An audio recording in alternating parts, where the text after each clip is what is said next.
All right, y'all. First and foremost, give all praise, honor, and glory to the Most High God of Abraham, Isaac, and Jacob, and his sons, Hamashiach, who some call Yahweh Shai, Yeshua, Yehoshua. We mostly know as Jesus Christ.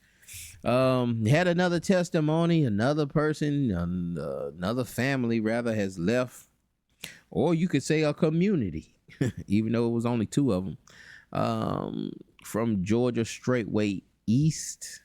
A brother there gave a testimony, and Pastor Dow has responded to the video. Him and brother Michael Israel,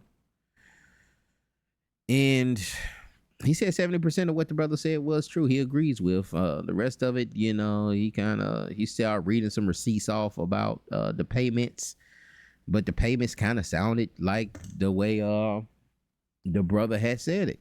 You know, he gave 10,000 for this and 2,000 to help these windows get these stuff together. But one of the things that were problematic for me in just looking at this whole situation is that there's people that need places, that need what they call outlanders, or I forget what the terminology that they use for people that's not in the community or whatever, and they outside the community.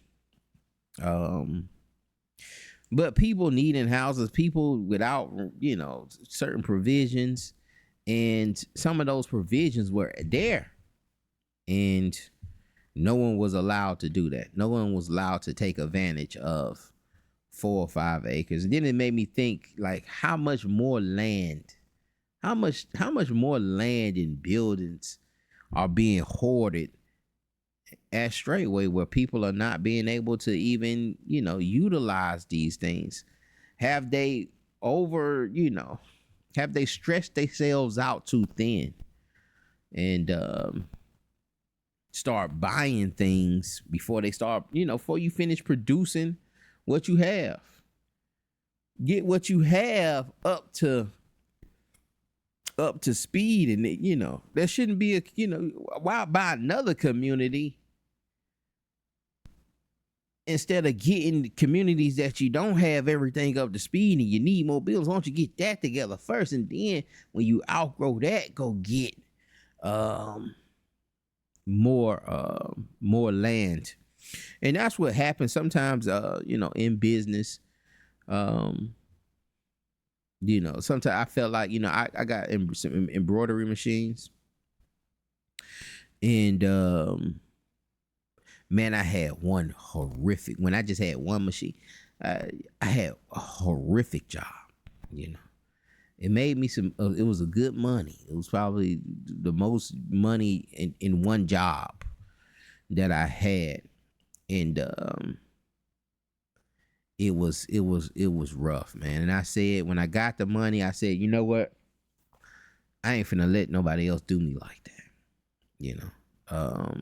And I was thinking, I was hoping and praying that, more orders would be coming in that size. And so I went out and bought some more equipment, and I might have bought the equipment a little too early. Now it's kind of making sense, but initially, for about 6 months, it didn't make sense. It's like, man, I shouldn't have bought that equipment. Now it's just sitting here, and I don't have the orders. And I feel like, Pastor Dow may be doing that with the land, where he don't have the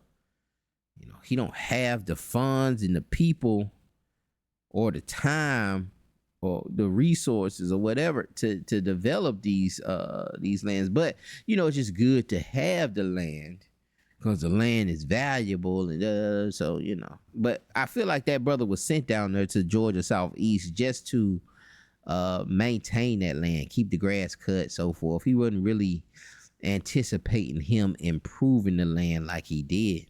The brother said it was over 100 raised beds there, or Pastor Rufus said, either one or two of them said. Had this big old greenhouse, a piece of land that could produce. He had cattle out there. He was, sheep out there. It's like, why not? If you have something like, and it's like, maybe you don't want to do that.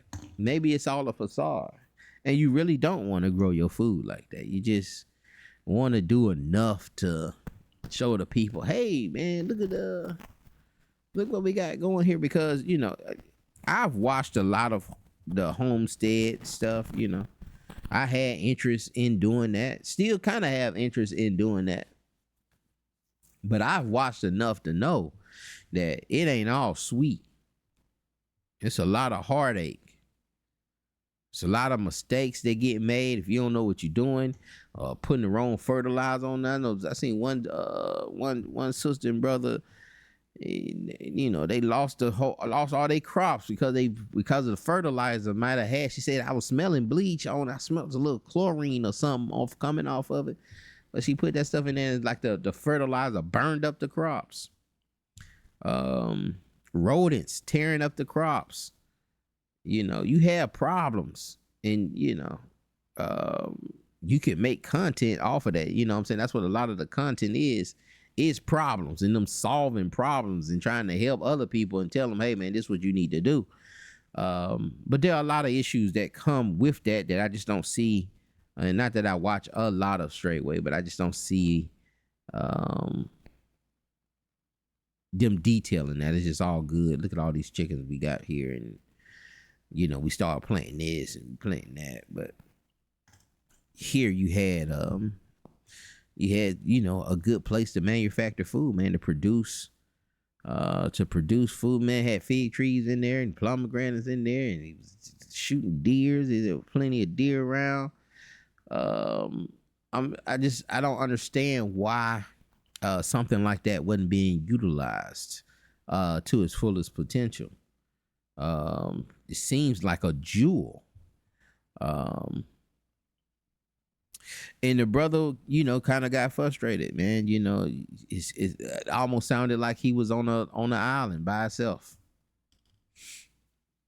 Also had the situation with the sister that lives on the land also, and her family, and some of them being in alternative lifestyles.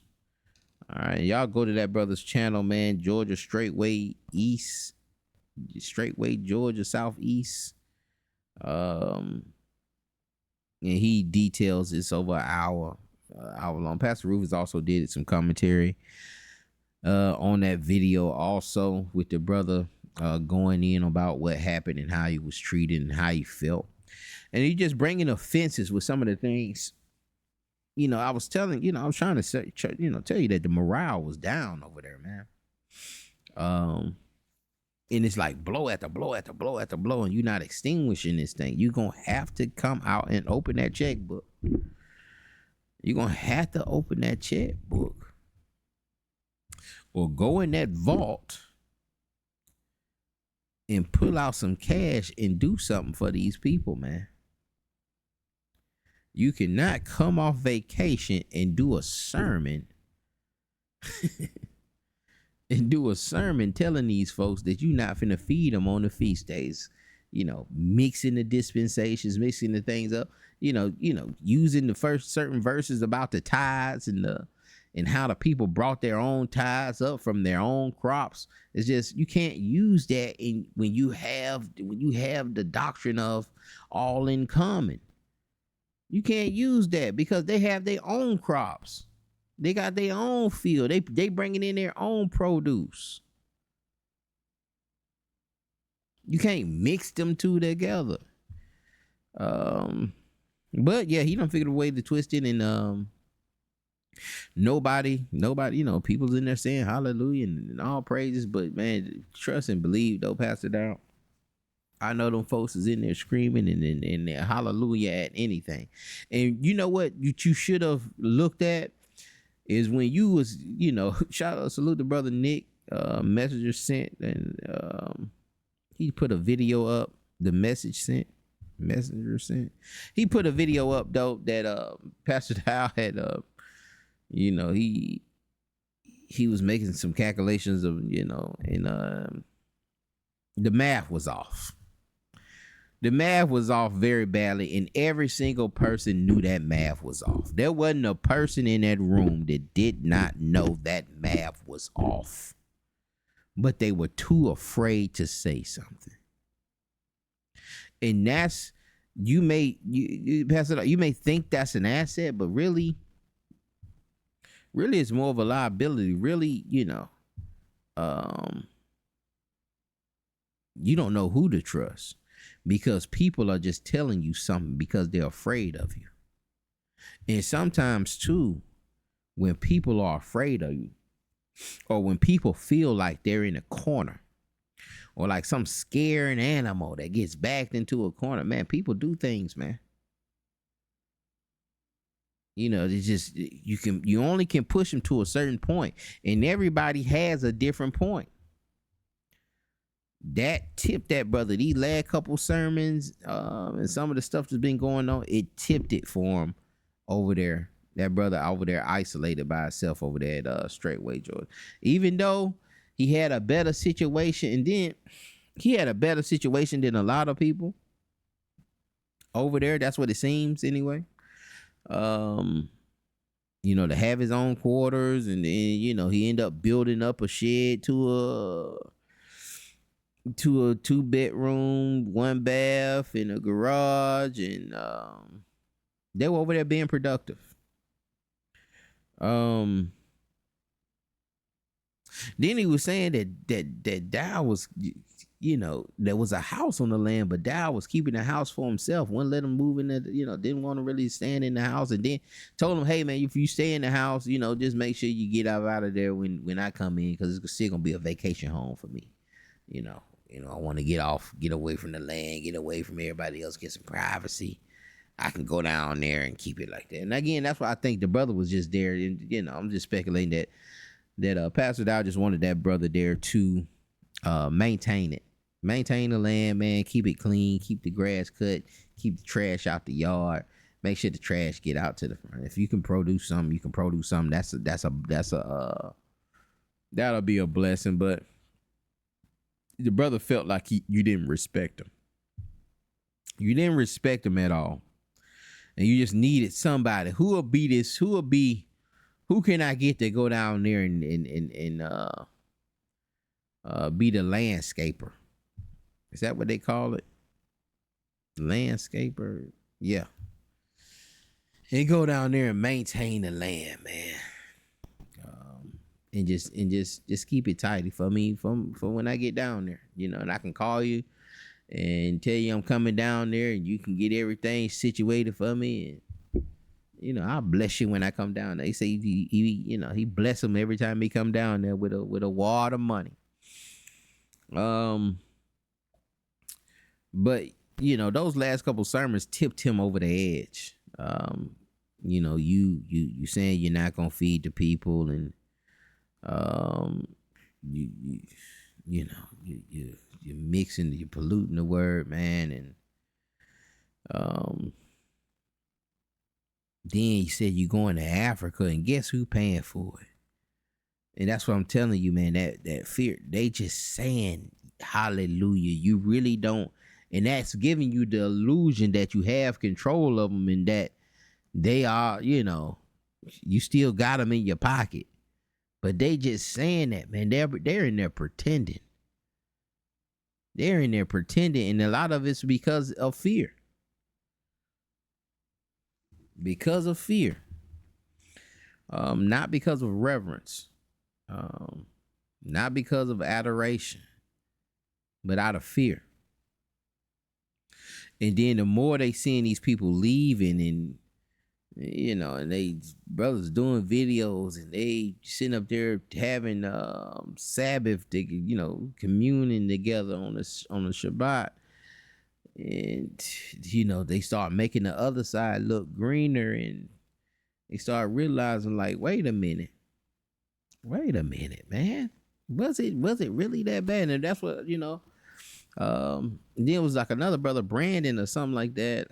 Brother Brandon or something. He like, man, I ain't finna get that joke on my money, man. That joke gonna sit me over here, and I'm out. I'm not finna start no business and give it up, man. No. He want to be the priest of his house, which everyone should be the priest of their house.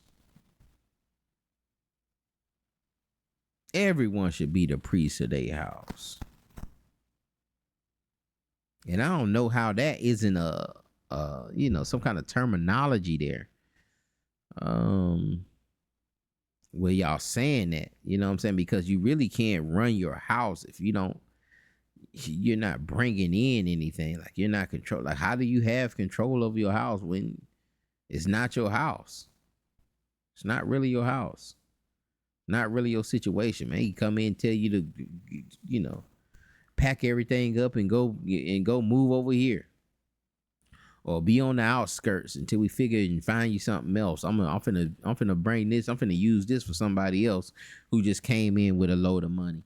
And that's the thing. People are selling their houses, selling their cars or whatever, and coming in there and handing him over the money. And I heard Pastor Dowell say in his last live he just did, he said that, we were giving him $1,000 a month and we paid all the bills. And he was on 4 acres of land. We paid all the bills and we gave him $1,000 a month. That sounds pretty good to me. How you complaining about that? How you complaining? But it's like, bro, I sold everything. I had a house. I had my own car. I ain't had to sit out here and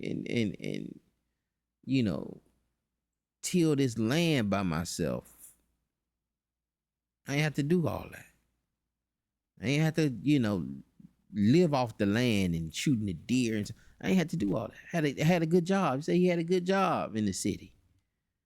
And that's the thing too, man, with the fear mongering tactics. And, of course, we know that like the food out here is just terrible. But there ain't no shortage. You got a nutrition argument, but you don't have a shortage argument. There's plenty. Lead quarter steel, like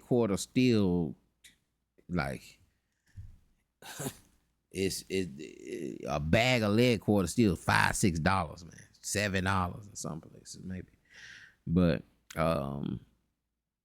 it's a gas station I go to almost every morning, every other morning, Circle K. Next to it is a church. They give food out every Thursday. I was going into the Circle K and the dude was sitting out there with the food, trying to sell it. Trying to sell it to me like I don't know that you just got the food from over there at the church. When I walked in there and I got my coffee, one of the clerks came around. They be having little sandwiches and stuff, little pieces and stuff they be making. She's looking at the clock, and it's about 20 sandwiches up there. Taquitos and pizzas, little boxes. She's looking at the clock. And once the clock hit that Pacific time, she grabbed all of those things, all of those sandwiches and pizzas. And I said, you about to throw that away, ain't you? She said, yep, we got to throw all of it away. And I said, man, this ain't no food issue. And as a business, you do have to throw it away. It's, you don't have to throw it away, but you do. Like, you can give it to your employees, but and then you can't even give it to them. As far as a business mind aspect of it, being business minded. If I allow them to eat it, then they gonna just be waiting. Nobody's gonna buy it. They just gonna come in and wait, and throw it in while I'm throwing it away. You're just gonna wait and do it like that. So I gotta just throw it away and not let them get it, so that somebody will buy them. Because it's gonna be hard to get somebody to buy them if we're giving it away at 5:00. And people are just waiting. 4:49. Everybody's pulling up, waiting on them sandwiches to be thrown out. Not only that, that's happening at every restaurant across America. That's happening at every single restaurant. Everything got a day dot on it. It got a time on it. I worked in kitchens a very long time, most of my adult life. That stuff has to be day dotted. It has to be at a certain temperature. It doesn't hit that temperature, you gotta let that stuff go. You gotta throw it out. It's still good, but you can't take the risk of getting someone sick and then a lawsuit and all this stuff. And the Department of Agriculture and the health department come in and shut you down. But just understanding how much food this country throws away is just astounding, man. It's ridiculous. And then we're struggling to, man, let's just not to be dependent on that. Let's go out here and grow our own food, man. Let's just live off the land. Let's be self-sufficient as possible. Yeah, and I thought that's the mission, but and I was talking about them comrades, constituents, and confidants. The brother, I want to say, what is his name? Brother Robert, I think. He seen the mission wasn't there. I'm sure he might have kind of been excited at first a little bit about going down there, about being the leader of a community. And, was sold a dream.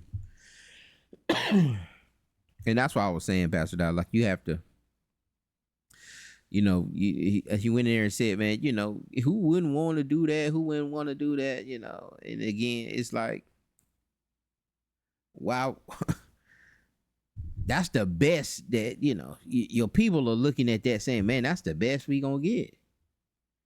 What he just walked away from is probably the best we're going to get. It's probably the best situation that we can possibly get here is what Brother Robert just walked away from. And he's not even going to give that to none of us because there was housing there that was unoccupied. When a brother is begging people to come there was housing there unoccupied. So he don't even want nobody there, really. So, even if you have to sell some land, man, you're going to have to, like, and if you don't, this stuff just going to continue to happen. More people are going to continue to leave. More people are going to continue to get fed up. They're pretending to laugh at you. You don't know. And I was saying, he was talking about, man, I feel like I'm alone. And you are. Everybody's there waiting on somebody to take down the bully. That's one of them situations. It's like Depot. Depot was lonely. Depot didn't have no friends. But, Depot could take whatever he wanted from these jokers. He could walk around, with the little music back in the background on his bike. Come in, he just take what he wants. But Depot didn't have no friends. And everybody was waiting on somebody to come around and knock down Depot. They don't want to be the one to do it, but they're waiting. They're cheerfully saying, just like Smokey said in that movie, he said, when he come, he tell me to shut up, I shut up. But when he leave, I be talking again. They waiting and they talking once you leave. They praying that somebody come knock down Depot and get them out of the community so that we can live peacefully. Pray this thing was edifying. Y'all be blessed. We'll see y'all on the next one. Shalom.